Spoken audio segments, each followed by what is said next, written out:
সালাউদ্দিন কাদের চৌধুরী বিএনপির একজন জ্যেষ্ঠ নেতা।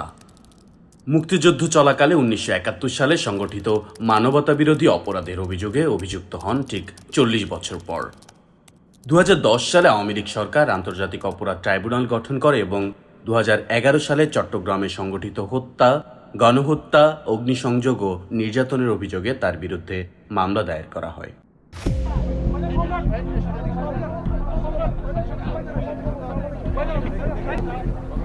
বিফোর দ্য কেস বিগ্যান টিভিতে আর ইয়েতে অনেক ধরনের পিআর করছিল যে এরকম একটা কেস হবে।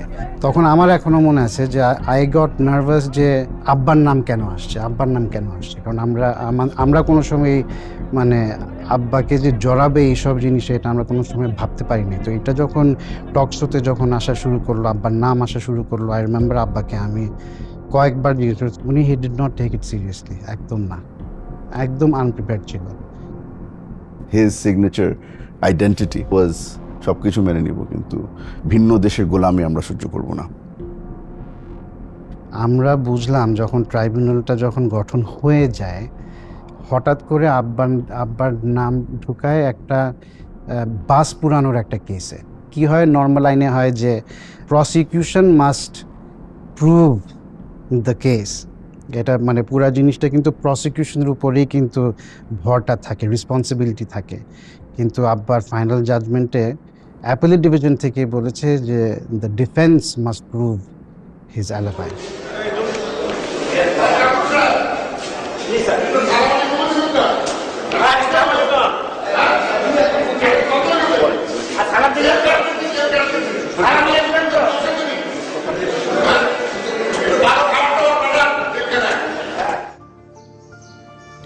মানে ওই সময় যেহেতু তখন পাকিস্তানের গেমিতে ছিল, পাঞ্জাব ইউনিভার্সিটিতে ছিল, আব্বার যেই ক্লাসমেট ছিল, আমরা ওদের সাথে আগে থেকে যোগাযোগ করে রেখেছিলাম যে আপনাদের কিন্তু আসতে হবে, বিকজ ইউ আর উইটনেসেস, আপনাদের আসতে হবে। ওরা তো সবাই পাকিস্তানে, সো তাদেরকে ভিসা দেয় নাই। আমরা ওখান থেকে যেই সার্টিফিকেট আনালাম, ডিউলি অ্যাটেস্টেড বাই পাঞ্জাব ইউনিভার্সিটির চ্যান্সেলর, রেজিস্ট্রার্স অফিস, এবং আমরা জানতাম যেইভাবে ওনারা যাচ্ছে ওদের থেকে আমরা ভিডিও পর্যন্ত নিয়েছি।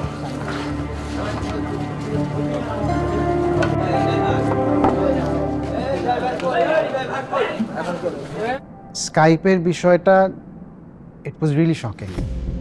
এই যে অ্যাপ্লিকেশনটা আমি দেখতেছি এখন, আমাকে অলরেডি মেসেজ দেওয়া হয়েছে আর কি, এসএমএস এ। আজকে যেটা দুইটা অ্যাপ্লিকেশন আপনি পাইছেন এর জন্য, দুইটা ফরেনার সাক্ষী হ্যাঁ দেব না ওকে। এটা কিন্তু আপনি একটা লিখিত অর্ডার দিয়েন, তাইলে দেখি আমি পড়ে দেখি। আপনি পড়ছেন পুরোটা? আমি বিরিফে পড়েই নেই এখন বন্ধু। ট্রাইব্যুনালের জাজরা ওরা কিন্তু কোনো কাজ করছে না, দে আর জাস্ট সিটিং দেয়ার, জাস্ট আমাদেরকে ঠাকানো। বেলজিয়ামে বসে একজন ভদ্রলোক, উনি সব ডিকটেশন দিচ্ছে কিভাবে করে ট্রায়ালগুলো জাজমেন্ট করা হবে, এবং শেষমেশে দেখা গেল যে জাজমেন্টগুলো বেলজিয়াম থেকে এসেছে। He was the man behind the whole thing. উনাকেই বেসিকলি দায়িত্ব দেওয়া হয়েছিল যে জাজমেন্টগুলো টেনে এনে টু হ্যাং এভরিবডি। তো জাজমেন্টটা যখন আসলো আর যখন বলল যে you will be hanged by rope until you are dead, এটা যখন বলে, আব্বা কিন্তু he said one thing, he said thank you. আমার ঢুকেই কিন্তু আব্বাকে দেখে ইন্না লিল্লাহি ওয়া ইন্না ইলাইহি রাজিউন, আব্বাকে দেখেই বলছে। আমার আব্বা আমার দিকে তাকায় বললো যে তোমার এই অবস্থা কেন, আমি কেন, কি হয়েছে? আমার চুল টুল একেবারে দাড়ি টাড়ি। তো আমি বললাম না, শেভ করি নাই। বললো ইংরেজিতে, বলছে যে তুমি বাসায় যাবা, you will shower, you will shave, you will look like a gentleman and you will bury me tomorrow.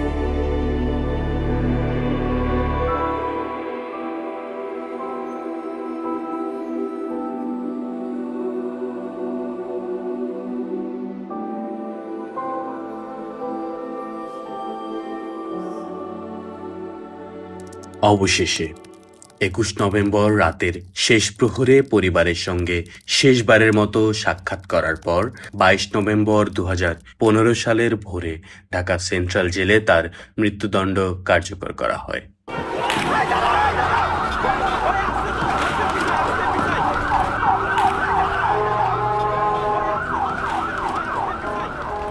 আমরা যে জিনিসটা খুব ভালোভাবে বুঝে ফেলেছি যে সিদ্ধান্ত তো সরাসরি গণভবন থেকেই আসছিল।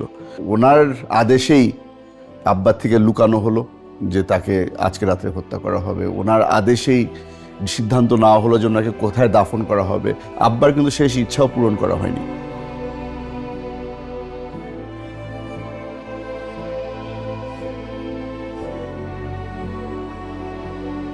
সব কিছুর পরে যখন দেখলো যে এখানে তো সালাউদ্দিন কাদের চৌধুরীকে হত্যা করেও শেষ হচ্ছে না, নেক্সট জেনারেশনকেও ধরতে হবে।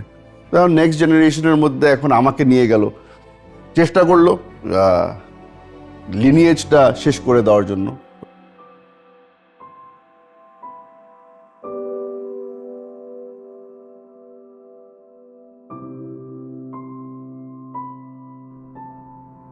দু 2016 সালে আমি কোর্টে যাচ্ছিলাম। আমি আর আমার আম্মা দুজন একসাথে কোর্টে যাচ্ছিলাম। আমাদের একটা হাজিরা ছিল, পলিটিক্যাল মামলার কারণে রেগুলারলি যেতে হতো। কোর্টে যাওয়ার পথে বংশাল থানার সামনে আমরা ট্রাফিক লাইটে আটকা ছিলাম। তখন হঠাৎ করে আমার গাড়ি ঘেরাও করে ফেললো 7-8 জন মিলে। সবাই সিভিল ক্লোথসে ছিল, তবে ওদের স্ট্যান্ডার্ড যেই অস্ত্র ওটাও ছিল, আর কোমরের মধ্যে পিস্তল ছিল। মাইক্রোবাসের মধ্যে ঢুকলাম। গাড়িতে উঠানোর সাথে সাথে হাত ধরে আমাকে হ্যান্ডকাফ পরিয়ে দেওয়া হলো। আরও মনের মধ্যে বিশ্বাস তো বেড়ে গেল যে দিস ইজ ইট, এখন মেরে ফেলবে। টেনে আমাকে একটা রুমে নেওয়া হলো। রুমে নেওয়ার পরে এটা ছিল আমার এন্ট্রেন্স ইনটু আয়নাঘর।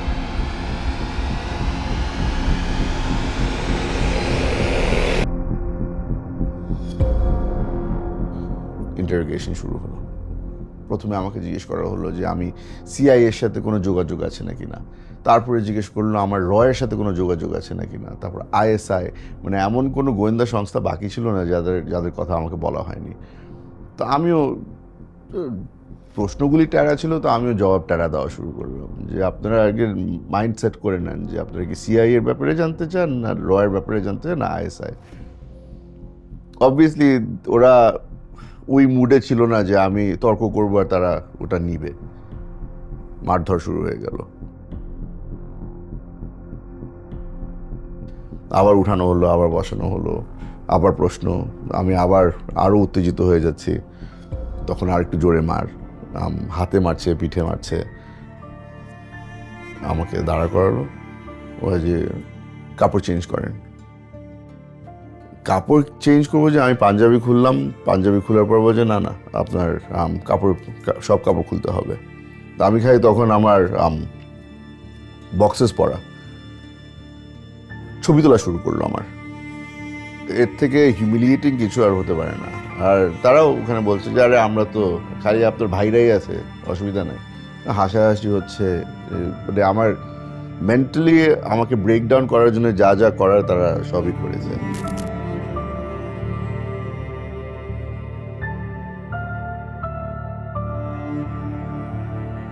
আমার সবচেয়ে কষ্টের সময় আয়নাঘরে আমি আব্বার সাথে কথা বলতাম, ভিভিডলি আব্বার সাথে কথা বলতাম। নর্মাল কনভারসেশন, একদম হয়তো রিডিকুলাস মনে হবে, বাট আমার জন্য আমি আব্বাকে দেখতে পাচ্ছি। মনে হচ্ছে আমার পাশে বসা আছে।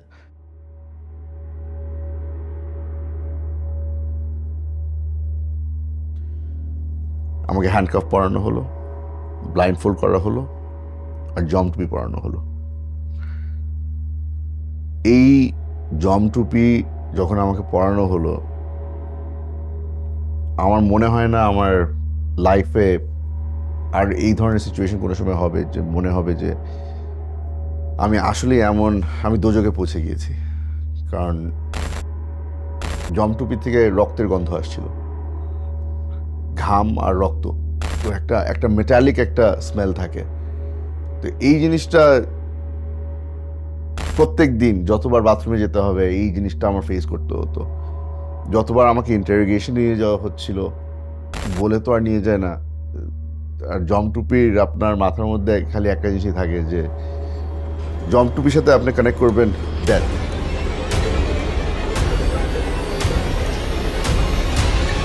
আমার এখনো মনে আছে প্রায় 1.5 মাস হয়ে গিয়েছিল কেউ আমার সাথে কথা বলেনি। তখন মাথায় তো একদম মনে হতো যে আমি কি কিছু বলে ফেললাম, আমি কিছু করে ফেললাম যেটার জন্য আমাকে এখন শাস্তি দেওয়া হচ্ছে। আসলে শাস্তিটা ছিল টর্চার, এটা ছিল রেস্ট। আমার জন্য ওটা উল্টা হয়ে গিয়েছিল। আমার মনে করতাম যে টর্চার করলে মনে হয় আচ্ছা ঠিক আছে, কোনো না কোনো ধরনের মানে মানুষের সাথে একটা ইন্টারাকশন তো হচ্ছে, ওই ইন্টারাকশনের অপেক্ষায় থাকতাম। আমার পায়ে আমার আব্বার কাবলি জুতা ছিল। এই যে লাইট বাল্ব যেটা অন থাকতো 2 দিন 3 দিন হয়ে গেছে এই লাইট অফ হয় না, আমি এই জুতা দিয়ে ওই লাইটটা ভাঙতাম, অন্ধকার হয়ে যেত। ওই অন্ধকারের মধ্যে কিছুক্ষণ ঘুমাতে পারতাম, চোখ খুলে দেখতাম যে বাতি আবার চলে আসছে। একদিন লাইট ভেঙে অন্ধকারে ঘুমিয়েছিলাম, চোখ খুলে দেখি যে ওই জুতা আর নাই। আমার থেকে ওই জুতা নিয়ে গেল, আমাকে রাবারের চপ্পল দেওয়া হলো। বাইরের দুনিয়ার সাথে আমার অথবা আমার পরিবারের সাথে যে কানেকশন ওই জুতাই ছিল। মন পুরোপুরি ভেঙে গেল যে পরিবারের সাথে আর কোনো কানেকশন নাই আমার জন্য এই লাইব্রেরি এখন আমার ফ্যামিলির জন্য সবচেয়ে ইমোশনাল রুম। আমরা যখন আব্বার সাথে কারাগারে দেখা করতে যেতাম, বেশি কিছু চেত না, খানা দানা কিন্তু এসব কিছু চেত না, বলতো যে বই এনে দেবা। আয়না ঘরে গিয়ে বুঝতে পেরেছি যে আসলে বইয়ের ভ্যালিউ কি।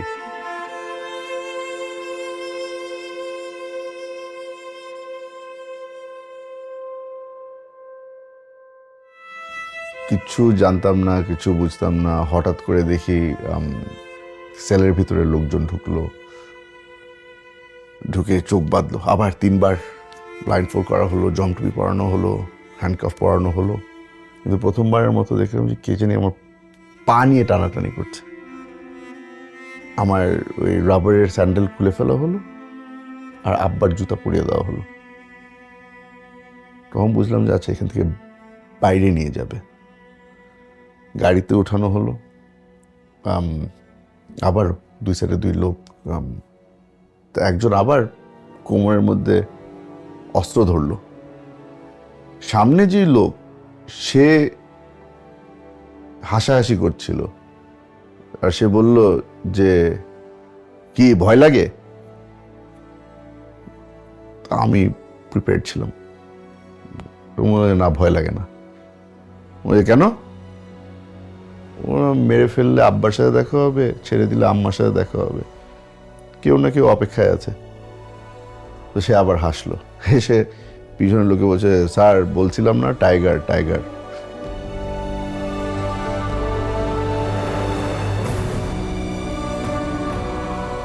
আমাকে জিজ্ঞেস করা হলো যে আপনাকে যদি আমরা ছেড়ে দিই তাহলে আপনি কি করবেন? ও যে পরিবারের সাথে থাকবো। রাজনীতি করবেন? রাজনীতি তো ফেরত চলে যাব। না, রাজনীতি করতে পারবেন না, আপনি বিদেশ চলে যাবেন।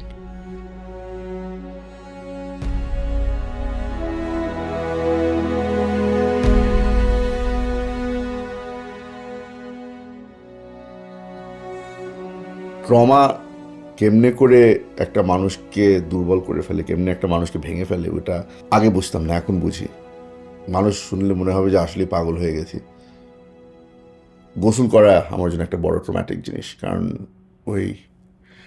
ওই সেন্সেশন যে মাথার উপরে টপ টপ পানি পড়ছে, ওই জিনিসটা ফিল করলেই মনে হয় যে আমি আবার ফেরত আয়না করে চলে গিয়েছি।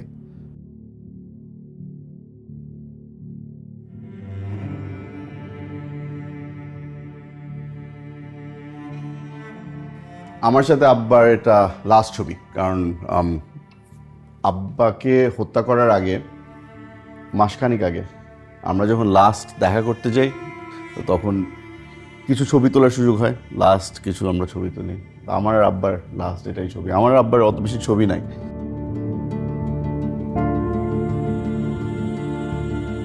আমার ওয়াইফ, অনেকজন তাকে এসে জিজ্ঞেস করেছিল আমার পরে পরে শুনতে পেলাম অনেকজন বলছে কিসের অপেক্ষায় আছো, তোকে তো মেরে ফেলছে। কিসের অপেক্ষায় আছো, 5 মাস হয়ে গেছে, ওকে তো মেরে ফেলছে। বাট এখন বিশ্বাস করি যে দুনিয়ার যে সোলমেট বলে একটা জিনিস আছে না, কারণ ওর মন মানতো না, ও যে এখনো আছে, যতই বলুক না কেন, যেই বলুক না কেন যে ওকে মেরে ফেলছে, বলতো যে আছে আর আসবে। অপেক্ষা করেছে 7 মাস আমার জন্য।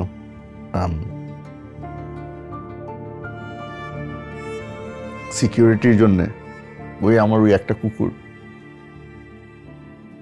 ও না থাকলে হয়তো আমি পাগল হয়ে যেতাম। যখন প্রথমবার বাসায় ঢুকি তখন ওই কুকুর আমার ওয়াইফের সাথে থাকতো। ও দেখে আমাকে চিনেনি। 10 মিনিট পরে পাগলের মতো গোল গোল ঘুরছে, আমি ওকে আর ছাড়ি না।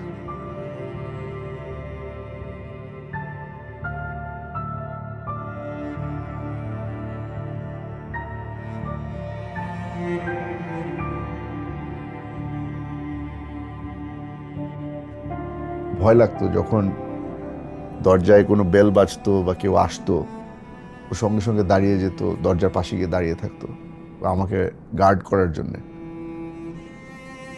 আমার মানুষের উপর থেকে পুরোপুরি বিশ্বাস চলে গিয়েছিল।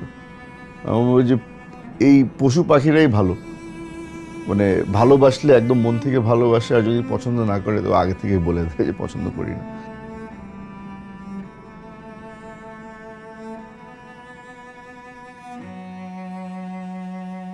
আমরা সকলেই একটা স্বপ্ন দেখেছিলাম যখন আমরা আয়নার ঘরে ছিলাম, বুলডোজারের সিটে বসে এই বিল্ডিংগুলোকে কীভাবে করে আমরা ভাঙবো, অন্যরা ভাঙবে না, আমরা ভাঙবো, যারা সার্ভাইভ করেছে এই টর্চার। কারণ এটাই হচ্ছে কি আসল কন্ট্রোল আমাদের জন্য, আমাদের রিকভারি হবে এটা থেকে। আশা করব যে এখন মানুষের মধ্যে ওই সাহসটা চলে আসবে যে আমরা এই জেন জি এদের থেকে যে শিক্ষাটা নিতে পারি যে প্রতিবাদ করো, সাহস দেখাও, দরকার পড়লে মাঠে নেম, দরকার পড়লে জান দাও, কিন্তু প্রতিবাদ করো।